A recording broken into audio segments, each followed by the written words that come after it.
आए अब इनको पढ़ने की प्रैक्टिस करते हैं।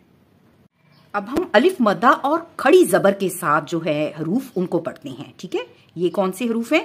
कौला, कौफ जबर अलिफ, कौ लाम जबर ला, कौला। अब इसमें कौ जो है अलिफ खाली है, उससे पहले जबर आ रही है, ये अलिफ मद्दा है। ठीक है, इसी तरह एक और हरफ देखें, इज़ा, हमजा जेर ई, जाल जबर अलिफ जा, और जा अलिफ खाली है, उससे पहले हरफ पर जबर है, तो ये अलिफ मद्दा है। ठीक है, इसी तरह एक और हरफ देखें जिसमें खड़ी जबर आ रही है, अर्रहमान। ठीक है, अर्रहमान में मीम के ऊपर खड़ी जबर है जो कि अलिफ मद्दा का कायम मकाम है। ये इस तरह भी लिखा जाता है कुरान पाक में, और इस तरह भी, अर्रहमान मीम जबर अलिफ माँ के साथ भी और मीम खड़ी जबर माँ के साथ भी, दोनों तरह से हमने एक ही जो दोनों हरकत हैं इनकी सेम साउंड है। ठीक है,